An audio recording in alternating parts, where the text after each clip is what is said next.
Tapi bagi Pak Kiai ini terlalu lama. Bagi Pak Kiai, bagi kita jungkir balik mengupayakan itu, kaki di kepala, kepala di kaki, mengupayakan apa yang diinginkan Pak Kiai. Tapi ya namanya ini usaha.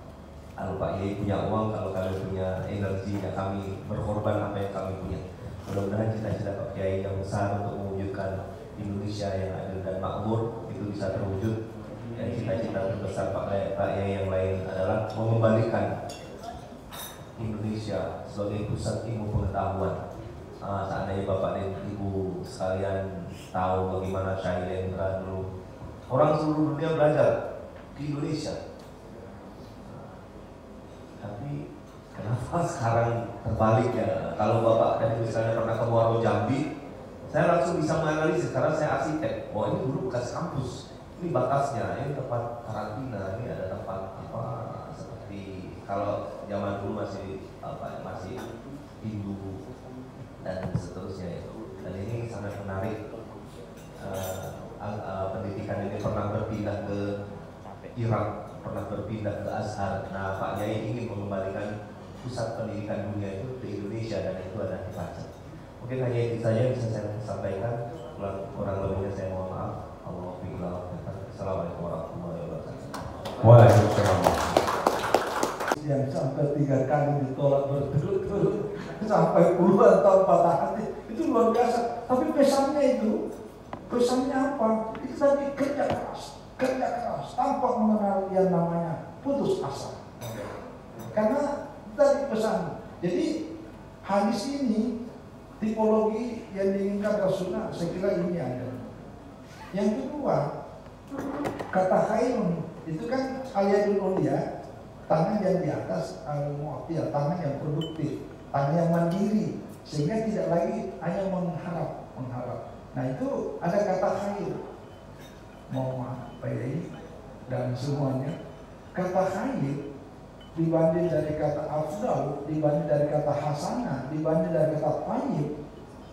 Khair itu diartikan lebih baik, diartikan terbaik, karena kata ini lebih kepada sesuatu yang memberi manfaat sangat terasa. Kalau dalam bahasa akademik mungkin disebut kebaikan yang bersifat universal. Jadi kalau kita khair, agama apapun, keyakinan apapun, dan siapapun pasti kita diterima karena itu terbaik. Makanya ketika Nabi tanya ayyul islamnya khair, amal apa yang terbaik? Tutimut ta'am wa takra'u salam ala man arafta wa man lam ta'rif. Itu kata khair. Jadi lebih kepada sesuatu yang manfaatnya langsung bisa terasa di mana, kapan dan siapapun dan bersifat menyeluruh. Itu khair. Dan saya kira ada ini dalam bahasa yang sederhana tadi, bagaimana Indonesia makmur, adil dan sejahtera. Itu khair. Nah, makanya kuntum khaira ummah, bukan kuntum afdal ummah. Nah, itu kata khair. Terus yang kedua, karena ini yang keempat ya. Saya hubungkan dengan cerita yang sempat saya baca dari buku ini. Seorang sahabat namanya Abu Dzar Al-Ghifari. Abu Dzar Al-Ghifari adalah sebelum masuk Islam adalah muncul 3 hal itu dalam tema ini ya. Nah, itu yang keberapa tuh? Yang kedua. Yang kedua. Oke, nah saya yang berikutnya saudara. Yang berikutnya saya karena ini perjuangan Pak Kiai dalam konteks pendidikan dengan pergurunya, saya melihat ada catatan beliau yang luar biasa tentang ada 7 kiat untuk menjadi guru yang sukses. Ada 7 kiat menjadi guru yang sukses. Kemudian ada 7 juga kiat untuk menjadi pembelajar yang sukses, murid yang sukses. Jadi saya lihat konteksnya, kalau konteks buku ini adalah sebuah perjuangan untuk pendidikan, dalam hal ini perguru, maka bagian ini yang menurut saya paling penting bagi kita sebagai pejuang guru, para guru dan pejuang guru, bahwa ada 7 kiat menjadi guru yang sukses dan 7 kiat menjadi pembelajar atau murid yang sukses. Nah, saya bisa baca satu-satu, saya kira ada di di sini ya, di Yogyakarta itu. Nah, bagian lain yang saya mau sampaikan soal apa yang inti dalam tulisan ini, selain yang saya sampaikan tadi, yang ini diambil oleh penulis sebagai tema dalam buku ini, Kiai Miliarder tapi Dermawan. Diskusi sudah ada di sini, bahkan ada beberapa masukan tentang tema ini, Pak Mas ya. Nah, saya melihat di sini bahwa kalimat tapi itu menunjukkan penekanan bahwa dalam bahasa agama itu istisna, pengecualian ya. Dan pengecualian itu tidak banyak. Pengecualian itu tidak banyak. Pengertian itu maksudnya. Miliarder itu mungkin banyak, tapi tadi ada di sini kan miliarder itu banyak, tapi yang kiai miliarder mungkin tidak banyak. Kemudian kiai miliarder mungkin juga ada, tetapi yang dermawan itu belum tentu banyak. Nah, karena itu ketika buku ini mengambil tema kiai miliarder tapi dermawan, menunjukkan bahwa mungkin ini satu-satunya. Jadi tapi itu sebagai penekanan penafsiran bahwa ini tidak banyak. Inilah dari miliarder itu mungkin ada lebih dari satu, apalagi yang bukan kiai itu banyak. Yang diinginkan Pak Kiai misalnya miliarder konglomerat Indonesia, bagaimana bisa dermawan membantu orang. Nah, ini yang perlu Anda bayangkan ketika nulis, bagaimana pesan Anda nyampe. Jadi jangan terlalu jelimet dan sebagainya. Huruf ini harus besar, harus Tuhan itu harus besar, Allah harus besar. Nggak usah demikian ekstrimnya dalam memberi motivasi atau memberi ke saya. Kenapa?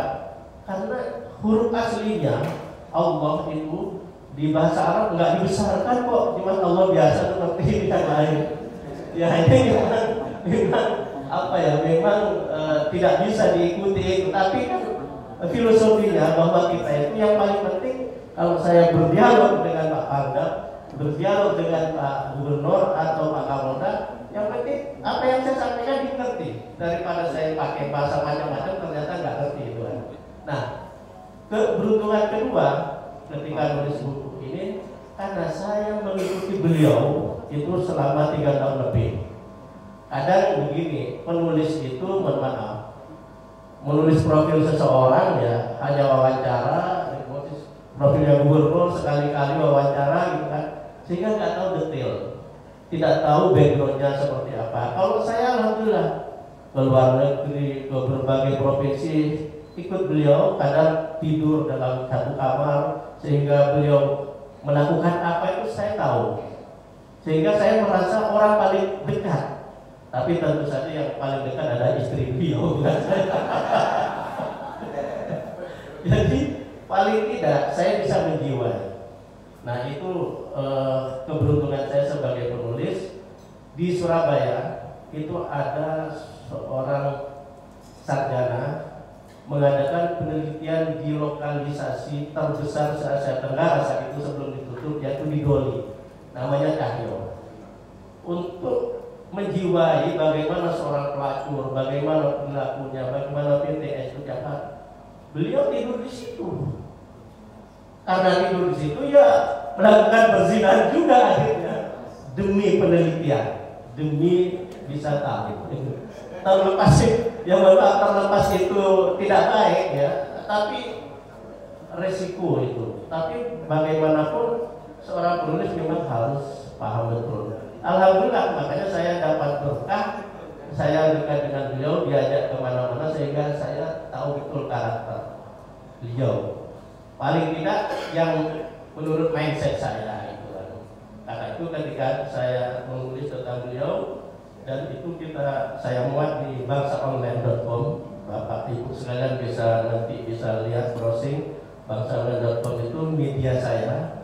Kalau yang cetak itu Harian Bangsa, terbit di seluruh Jawa Timur. Tapi kalau bangsaonline.com itu bisa dinikmati di mana-mana, termasuk saya lihat di Google Analytics itu pembacanya ada yang dari Amerika dan seterusnya. Tentu warga Indonesia yang ada di Amerika. Nah, Bapak Ibu sekalian, tadi sudah disebutkan bahwa Kang Asep itu adalah putra pendiri Nahdlatul Ulama, yaitu Ki Haji Abdul Khalim. Nah, ini yang paling penting kalau menurut saya, karena apa? Ki Abdul Halim itu tidak ada yang tahu, jarang sekali. Ketika saya menulis awal itu banyak respon, wah ini bagus ini, biar kita tahu. Akhirnya saya semakin bersemangat. Karena itu saya akhirnya banyak menulis tentang beliau. Tentu saya ikut beliau ke Lui Munding, ke makamnya Ki Abdul Halim itu. Saya semakin mencari banyak literatur, termasuk wawancara dengan beliau. Ki Abdul Halim itu teman belajar atau teman satu sebaya lah waktu itu, sama-sama belajar di Makkah dengan Kiai Abdul Wahab Hasbullah, pendiri Nahdlatul Ulama. Kalau selama ini kan pendiri itu ya Hadratus Syekh Hasyim Asy'ari, pasti Kiai Abdul Wahab gitu kan, bahkan Kiai Haji Bisri Sansuri. Padahal yang paling banyak, ya mohon maaf ini dibanding ke Bisri Sansuri misalnya, lebih banyak berperan Ki Abdul Halim ini. Kenapa? Karena ketika ulama-ulama atau kiai-kiai dari pondok pesantren itu mau mendirikan Nahdlatul Ulama, kan berkirim surat ke para kiai untuk berkumpul di Surabaya, yang kemudian membentuk Komite Hijaz yang akan dikirim ke Raja Saudi. Nah, yang berperan atau mengirimkan surat, termasuk yang menulis surat itu ya abahnya beliau. Jadi sangat sentral. Ki Wahab itu kemana-mana sama Ki Abdul Halim itu. Karena itu kita lihat dokumen Nahdlatul Ulama, pengurus PBNU yang pertama itu Ra'isul Akbar Hadratus Syekh Hasyim Asy'ari, Ketua Tanfidiyah Hasan Dipo. Nah, kalau sekarang itu Katib Am, kalau dulu istilahnya masih Katib Awal, ya Ki Wahab Hasbullah. Nah, di bawahnya Ki Wahab Hasbullah itulah abah beliau, Kiai Abdul Halim dari Lui Munding itu. Jadi Katib Sani istilahnya waktu itu. Jadi di dokumen awal sejarah berdirinya Nahdlatul Ulama itu tercatat atau tercantum nama beliau. Yang kedua, para Bapak Ibu dan sekalian, Ki Abdul Halim ini pernah menjadi anggota MPR. Tapi kalau sidang di Jakarta itu nggak tidur di hotel kayak anggota DPR sekarang. Saking sederhananya, seperti saya tulis di buku itu, beliau itu tidur di musola. Ada nggak anggota dewan, seorang pejabat, seorang anggota MPR, sidang paripurna, lalu cari musola di pinggir-pinggir? Kan nggak mungkin, pasti memakai fasilitas negara. Nah, ternyata kesederhanaan itu menetes kepada beliau. Beliau ini walaupun sudah miliarder, Alphardnya banyak, beliau ini mau beli Alphard tiap bulan bisa. Betul. Istri beliau, mohon maaf, penghasilan istri beliau tiap bulan itu 2 miliar. Istrinya loh ya, tapi satu istrinya. Tapi kalau 2 mungkin 4 miliar, tapi satu. Belum lagi penghasilan beliau. Belum lagi penghasilan beliau. Mau beli apapun beliau insya Allah bisa. Tapi beliau sangat sederhana. Beberapa kali itu kalau perjalanan keluar kota, ya makan di pinggir-pinggir jalan itu. Pernah suatu ketika makan duduk di SPBU, tempat pom bensin. Orang yang jualan kan biasa dibawa. Beliau duduk di bawah itu. Lah kalau sudah ketemu orang, pakai asyik ada di situ. Jadi begitu sederhananya. Nah, jiwa seperti ini kalau menurut saya menjadi penting untuk dipublikasikan, untuk kita informasikan kepada masyarakat biar menginspirasi agar tokoh-tokoh yang kita pemimpin kita itu siapa tahu bisa tersentuh hatinya sehingga ternyata seorang pemimpin itu seharusnya seperti itu, egaliter, tidak perlu arogan dan seterusnya. Kalau tegas ya harus tegas, apalagi aparat memang harus tegas, tentu dengan prinsip proporsional. Ya saya juga tegas. Kalau sudah menyangkut prinsip tidak bisa dibeli. Tapi dalam keseharian beliau selalu egaliter. Nah, yang terakhir yang ingin saya sampaikan, beliau itu dulunya, mohon maaf, sangat miskin. Beliau sekolah di SMA negeri di Sidoarjo, itu kelas 2, ayah beliau wafat. Beliau mondok, beliau kan orang Majalengka, orang Jawa Barat, tapi oleh ayahnya dipondokkan ke Jawa Timur, mungkin karena kiai-kiai waktu itu NU itu yang paling banyak itu kan di Jawa Timur, terutama pusatnya NU. Apalagi Abdul Halim itu juga pernah lama hidup di Surabaya ketika proses pendirian NU. Bahkan rumahnya itu, mohon maaf, kebetulan pernah di sebelah rumah saya di Jalan Kedung Serokon, Tambak Sari, Surabaya. Sampai sekarang ada jejaknya karena beliau mendirikan sekolah di situ. Nah, ketika Abdul Halim wafat, beliau kelas 2, itu tidak ada yang mengirim uang untuk biaya beliau. Karena itu beliau terpaksa, mohon maaf, keluar dari sekolah teropong. Makan aja nggak punya. Tapi karena di pesantren beliau mencari sisa-sisa santri. Ketika jam 12 malam beliau mencari sisa-sisa santri yang masih ada di kendil, kalau dalam bahasa ini, tempat menanak nasi itu kan ada dapurnya. Kalau pesantren dulu tuh menanak sendiri teman-teman santri itu. Kalau saya masih menagih waktu itu. Sekarang kan sudah dikelola kantin. Nah, Asep mencari itu kendil yang tengkurap itu, yang ada sisa nasinya, lalu dikasih air, lalu dimasak sehingga airnya menguning. Nah, airnya diminum, sisa-sisa santri atau nasi itulah yang dimakan. Saking melaratnya. Itulah kenapa tadi disampaikan oleh Prof tadi. Ambilkan perspektif saja ya. Nah, ini data-data tadi sudah disampaikan. Jadi penulis tadi sudah bongkar itu data semua. Data tentang Pak Kiai Al-Mukarram kita. Dan masih panjang, kata Pak Warik satu, Pak Fadli masih akan berlanjut karena dia masih segar. Kita doakan dia sehat selalu dan terus. Nah, jadi kalau saya kasih kesempatan untuk bilang satu katanya adalah beliau adalah kiai yang visioner. Dan buku ini akan menjawab. Sekarang pesantren ini kan di pojok-pojokkan. Kita sekarang buat sejarah. Buku ini buat sejarah. Penulis Tabri Agus tadi sangat tepat gitu ya. Dan ini ingin menunjukkan, ini membuat sejarah bahwa pesantren itu bukan seperti yang dibilangkan orang pokok itu dianggap remeh, dianggap terbelakang. Pak Kiai telah membuktikan bahwa pesantren itu unggul. Nah, gitu. Jadi beliau membuat sejarah, itu enggak sejarah. Kalau menurut Samuel Huntington, memang kita ini sekarang ada clash of civilization, kata orang Barat. Itu ada benturan kebudayaan dan akibatnya itu ya kita yang lemah yang dibilas. Nah, Pak Kiai mengajak kita, kalau kita pakai dan kita buktikan, dan dia telah membuktikan. Beliau contoh untuk kita. Nah, yang teladan ini mungkin yang kita dapat ambil. Karena itu seorang yang visioner adalah seorang yang punya pikiran yang ke depan. Nah, dan ya apa yang dilakukan oleh ke depan, ya yang seperti dilakukan tadi, dan masih akan dikembangkan terus.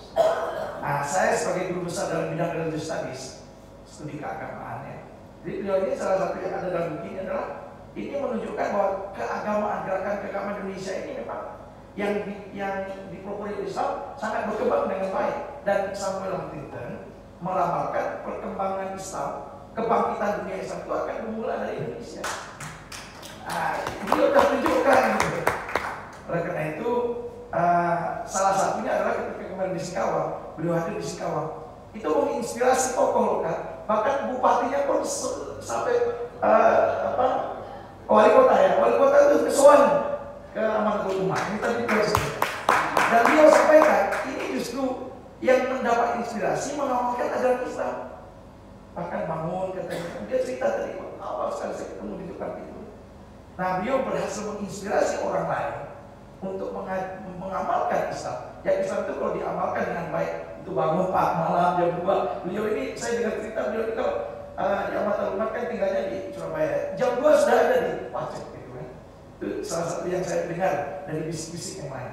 Nah, ini tidak dapat dilakukan bukan oleh seorang yang visioner yang punya visi yang ke depan, yang itu akan menjadi unggulan bagi kita umat Islam yang tidak akan dianggap orang lain. Dan hari ini beliau yang membuat sejarah bahwa pesantren tidak seperti orang-orang yang dituduhkan yang jelek-jelek itu, tapi pesantren adalah sesuatu yang hebat, sesuatu yang dapat dibanggakan dan sesuatu yang bisa diandalkan oleh bangsa ini.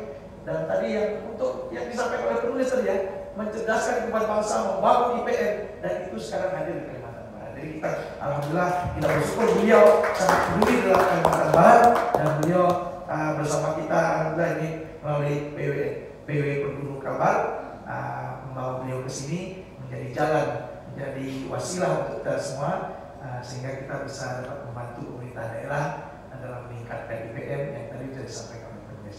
Nah, terakhir sebagai poin yang saya ingin sampaikan adalah bahwa karena ini data-data yang terus akan berjalan seiring kehidupan Kiai Asep yang akan terus sehat dan berkontribusi pada bangsa dan negara ini, maka kita semestinya sudah menjadi satu keyakinan kita bahwa kita akan mengikuti kepada Kiai Munyadar Kahfi Damawan. Dengan hormat Abah Yai kami persilakan. Assalamualaikum warahmatullahi wabarakatuh. Bismillahirrahmanirrahim. Alhamdulillahirabbil alamin. Wa bihi nasta'inu ala umuri dunya waddin. Wassalatu wassalamu ala asyrafil anbiya'i wal mursalin sayyidina Muhammadin wa ala alihi wa sahbihi ajma'in. Rabbi ishrah li sadri wa yassir li amri wahlul 'uqdatam min lisani yafqahu qawli. Rabbana iftah bainana wa baina qaumina bil haqqi wa anta khairul fatihin. Amma ba'd. Hadirin mukarramin, alhamdulillah para penyanyi, bapak-bapak, ibu dan saudara-saudara sekalian, pertama-tama kami sampaikan terima kasih yang sedalam-dalamnya, terutama kepada para profesor dan kepada bapak-bapak dan ibu sekalian yang terus berkenan mengikuti acara ini. Bapak dan saudara-saudara sekalian, saya sebagaimana yang tadi saya sampaikan, pergi kemana-mana dengan senang hati karena ingin menyampaikan kepada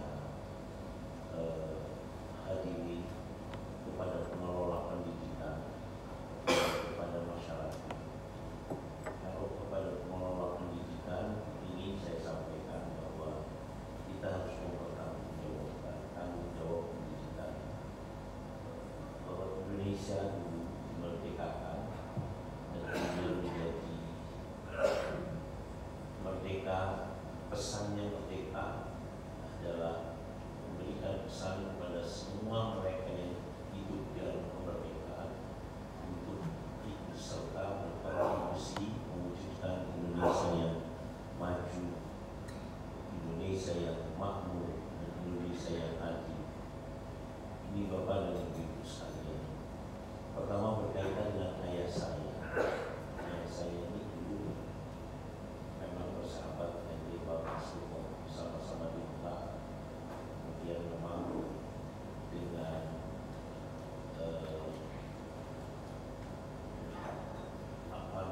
Raja Hussein diambil kekuasaannya oleh Abdul Aziz. Itu pelajar-pelajar dari Indonesia dan juga dari berbagai negara yang lain juga pada pulang karena ikut serta membantu Raja Hussein. Itu Bapak dan saudara-saudara saya termasuk ayah saya dan dia orang juga pulang. Tetapi ketika mereka berada di Mekah, mereka melakukan perjanjian untuk tidak kembali, harus mengupayakan memerdekakan Indonesia dan membentuk Jamiah Islam Ahlus Sunnah wal Jamaah. Bapak dan Ibu sekalian, Imam Rasulullah kembali ke Jawa Timur, ke Tambak Beras,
bersama-sama, maka Nahdlatul Wathon itu begitu cepatnya berkembang di daerah-daerah di sekitar Surabaya itu, yang nama Wathon yang lain.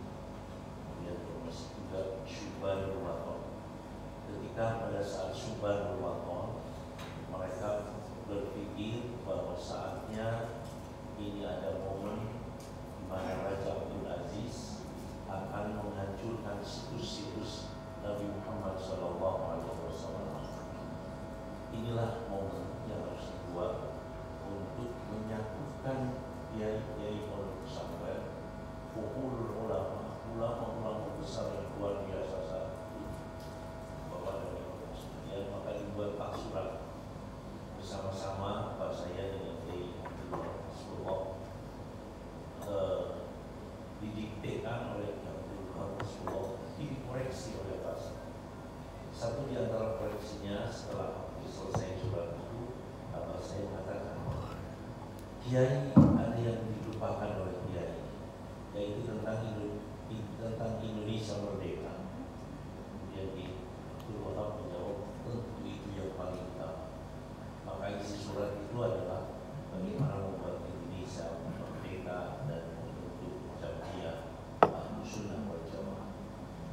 Mereka berdua berpikir semoga pada waktunya semua biaya akan habis semuanya. Saya tidak paham bagaimana memang cara mengirimkan surat itu, tetapi kalau saya itu bisa ditutor di Nahdlatul Wathon. Nahdlatul Wathon itu di Surabaya, dan tetapi beliau juga sebagai sekretarisnya, sehingga dengan demikian yang memanajemen tentang murid-muridnya itu adalah anak-anaknya tokoh, ya, anak-anaknya kiai, bapak dan saudara-saudara saya. Sehingga kalau menurut saya ayah saya cuma koordinator, ya yang diundang sekitar 65 dari muridnya, mungkin yang periode itu adalah 65 dibagi satu-satu, kira-kira begitu. Tapi kalau Kiai Abdul Mujib Kholifi selalu mengatakan beliau memang dengan keharumannya antara surat itu kemana-mana. Pokoknya saya selalu berpikir rasional, itu bapak dan saudara-saudara sekalian. Tetapi pada hari-harinya ulama yang diundang juga datang semua. Namun perjalanannya beliau itu selalu dipantau oleh Kiai Hasyim Asy'ari atau Syekh Hasyim Asy'ari, selalu memantau dan selalu memikirkan terus. Setelah itu kemudian mereka berkumpul membuat komite hijaz, yaitu panitia, panitia yang akan dikirim ke Saudi Arabia. Ketika memutuskan dan merumuskan kepanitiaan di mana abah saya menjadi bidara menyiapkan keberangkatan yang walaupun kemudian keberangkatannya tertunda, yang diketuai oleh Asnawi Kudus. Bapak dan saudara-saudara sekalian, setelah selesai Kiai Mas Alwi Surabaya menyampaikan pendapatnya, ini tidak mungkin surat dari komite hijaz ini bisa diterima oleh raja.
seharusnya itu, yaitu bagaimana menjaga keberadaan Ahlus Sunnah wal Jamaah, tetapi sekaligus juga bagaimana kita mempelopori terwujudnya Indonesia yang makmur dan adil. Ini Bapak dan Ibu sekalian, ya, untuk seluruh rakyat Indonesia, sehingga seluruh rakyat Indonesia ini harus makmur, harus adil. Kriteria makmur, Bapak dan Ibu sekalian, kriteria makmur yang digambarkan pada zaman pemerintahan Umar bin Abdul Aziz. Makmur itu bahwa semua rakyat harus punya pekerjaan, semua rakyat harus punya pekerjaan, tidak harus bekerja di pabrik, tidak harus pegawai negeri, pekerjaan itu banyak. Antara lain mungkin memelihara bebek itu sudah sebuah pekerjaan, dan itu juga prospek, dan seterusnya dan seterusnya. Kemudian semua rakyat harus tidak punya tanggung jawab untuk mempertanggungjawabkan yang membelit dirinya. Di zaman Umar bin Abdul Aziz, semua orang yang punya hutang dibayar negara agar kemudian rakyatnya tidak ada yang punya hutang. Kalau sekarang mestinya hutang yang harus dibayar itu ya hutang untuk kehidupan sehari-hari. Ini Bapak dan Ibu sekalian. Dan di zaman Umar bin Abdul Aziz itu income-nya negara hanya zakat. Hanya zakat, yang zakat itu ya rata-ratanya 2,5%, walaupun ada yang 10%.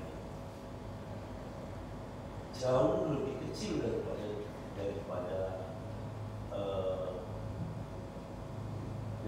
pajak, jauh lebih kecil daripada pajak. Tetapi karena dioperasionalkan dengan orientasi seperti itu, bahwa semua rakyatnya harus punya pekerjaan, maka yang pertama kali ketika zakat itu dihimpun, maka diorientasikan pada terbentuknya pekerjaan untuk semua rakyatnya. Di tahun kedua, ketika zakat sudah terkumpulkan, maka tidak ada lagi orang yang mau menerima zakat, dan akhirnya kemudian zakat itu ditaruh di atas gunung. Ya gunung di sana bukan gunung seperti di sini, pepohonan, di sana batu-batuan. Dan zakat itu antara lain adalah bambu, jagung, sehingga ada istilah maja'at tuyur di zaman ini. Tidak ada burung yang lapar di zaman ini. Semua rakyatnya punya pekerjaan, semua rakyatnya tidak punya hutang, karena hutang tidak dibayar oleh negara, hutang konsumen, konsumsi pastinya.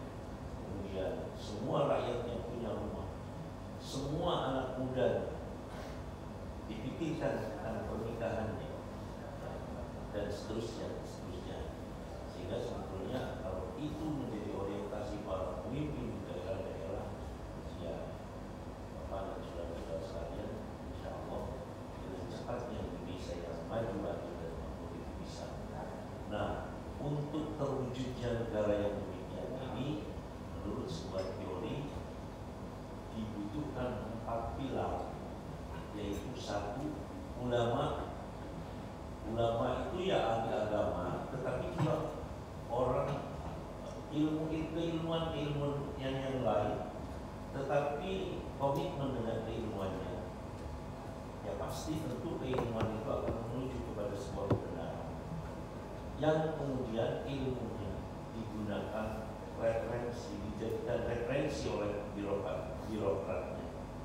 Oleh karenanya tegaknya keadilan, tegaknya sebuah negara itu dengan 4 hal. 1, bi'ilmi ulama, dengan ilmunya para ulama dan para ulama yang kemudian dijadikan referensi oleh para birokratnya. Nomor 2, wa bi'adil Umar, wasani bi'adil Umar. Nomor 2 adalah adilnya para penguasa, para birokrat. Tentu mereka akan adil dan dibimbing oleh ilmunya para ulama dan para cendekiawan. Nomor 3, wa bi sahawatil agniya, dan dengan romannya, dermawannya para pengelola. Yang nomor 4, wabiwahil fuqara, seluruhnya tidak ada yang demo, tapi mereka akan berdoa untuk kebaikan bersama karena mereka mendapatkan perhatian dari komponen-komponen yang lain. Oleh karena itu, lembaga pendidikan kami, the goals of graduate-nya, tujuan peruntukan lulusannya untuk hal-hal tersebut. Tetapi yang nomor 4 diganti. Kami tidak memproduksi fuqara, ya. Yang kita produksi adalah nama, kemudian para pemimpin, kemudian para konglomerat, dan yang nomor 4 diganti para profesional yang berkualitas dan bertanggung jawab. Ini Bapak dan Ibu sekalian. Dan oleh karenanya kemudian saya memotivasi masyarakat mana-mana lembaga-lembaga pendidikan berkaitan dengan lembaga pendidikan. Mohon maaf ya, amat sedikit kalau begini 15 menit lagi setelah itu monggo dilanjutkan dengan pertanyaan berkaitan dengan lembaga pendidikan. Sebetulnya lembaga pendidikan itulah yang diandalkan oleh keberadaan negara untuk mewujudkan masyarakat itu sejahtera dan menegakkan keadilan. Karena memiliki tanggung jawab yang pertama yang harus dipertanggungjawabkan oleh lembaga pendidikan adalah tanggung jawab pembentukan keimanan kepada seluruh peserta didiknya.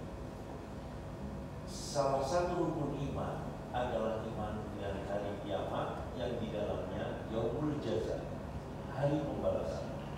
Ketika orang berorientasikan hari pembalasan, maka berarti kiprahnya di dunia akan senantiasa dipikirkan akibatnya, karena nanti akan ditanyai tentang pertanggungjawaban. Oleh karena itu, kemudian kehidupan manusia akan jujur, akan membawakan keadilan. Nomor 2, bahwa iman itu adalah abstrak. Bentuk konkretnya adalah bertakwa kepada Allah Subhanahu wa Ta'ala, sehingga harus mendidik anak-anak didiknya menjadi yang bertakwa kepada Allah dengan terus dilatih, diwujudkan sholat berjamaah, diwujudkan bersama-sama sholat malam, dan seterusnya sehingga terbentuk takwa. Tanggung jawab berikutnya berakhlakul karimah. Semua peserta didiknya harus berakhlakul karimah, berbudi pekerti yang luhur dan berbudi pekerti yang mulia, yang arti globalnya adalah piawai dalam berkomunikasi.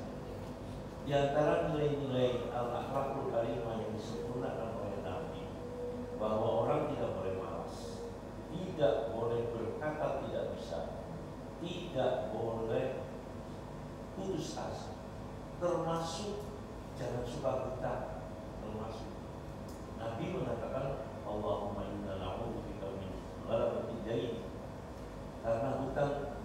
Dalam hadis Nabi, wa iyyakum wad-daina wa innahu hammun bil laili wa madallatun bin nahar.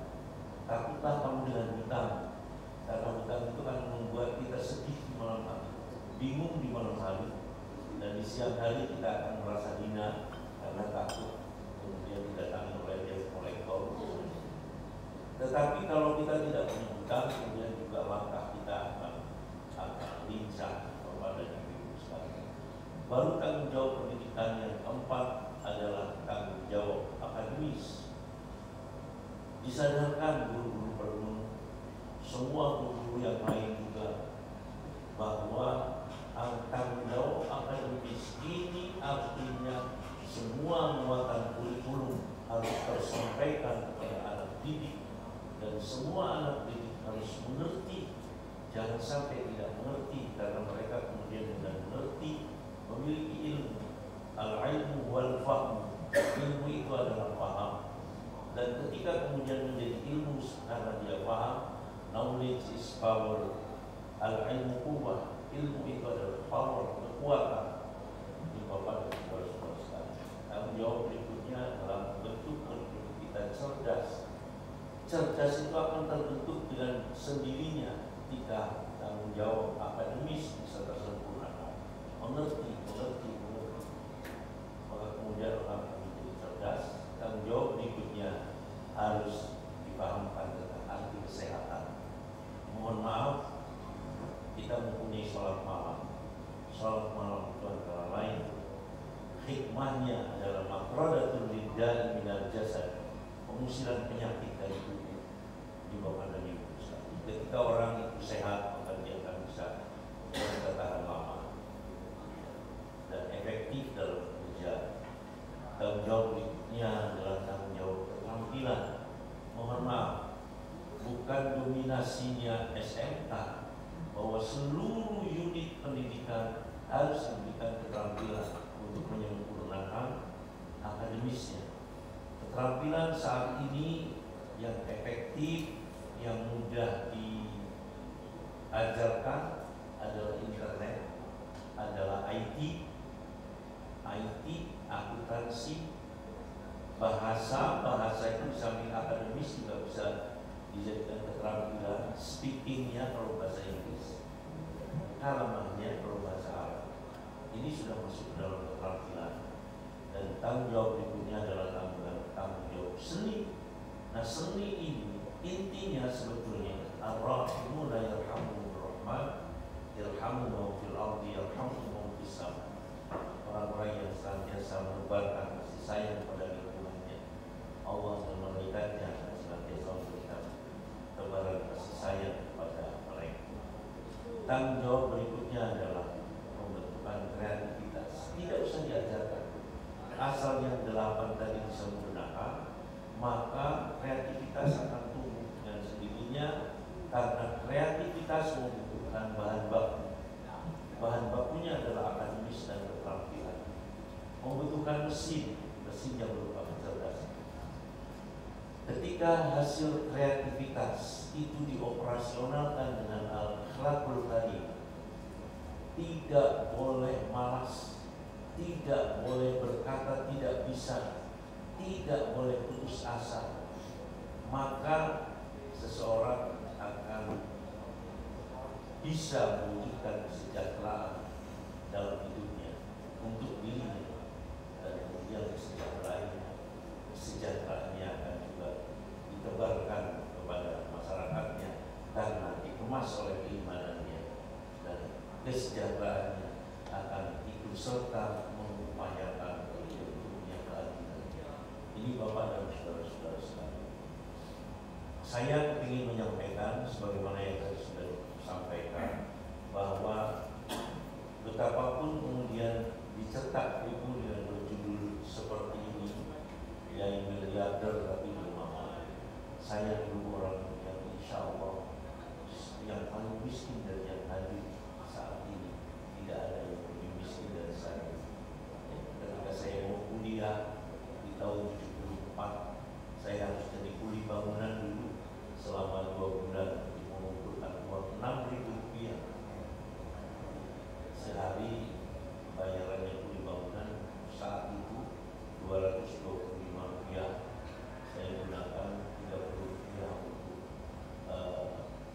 naik bemo pulang pergi. Kalau satu jalan 15 rupiah. Biasanya kalau pulangnya saya jalan kaki, 95 rupiah saya gunakan untuk makan, dan 100 rupiah saya simpan, dan selama 2 bulan terkumpul uang 6.000 rupiah, dan itulah kemudian saya kuliah. Bapak dan Ibu sekalian, tidak punya ijazah, karena tadi disampaikan oleh Pak Masud, saat saya kelas 2 SMA aspal, saya keluar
isinya hanya 2 helai baju, 2 helai pakaian, ya, sarung 2, baju 2, kemudian ya begitu. Kamus 2, kamus bahasa Arab dan kamus bahasa Inggris, kemudian yang lainnya adalah buku-buku dan kitab-kitab. Saya mencari orang yang bisa memberi makan saya di musola atau di pondok pesantren. Saya biar bekerjakan dari sawah atau menjadi pembantu atau mungkin mengajar. Akhirnya kemudian juga saya mengajar dan kemudian tidak perlu bayaran, yang penting saya kemudian bisa ada waktu, di samping hanya bisa makan, ada waktu untuk membaca kitab. Itu Bapak dan Ibu sekalian. Tetapi kan kemudian saya bisa menjadi kiai miliarder, tapi dermawan. Ini Bapak dan Ibu sekalian, mohon maaf, judul buku ini pernah ditanyakan bagaimana Pak Yai maksudnya firman miliarder tapi dermawan. Bukan. Kalau kiai hampir jarang lah orang kiai yang miliarder itu jarang, hampir tidak ada. Tapi yang dimaksud tapi dermawan ini miliarder yang lain, ya miliarder yang lain seperti Erick Thohir,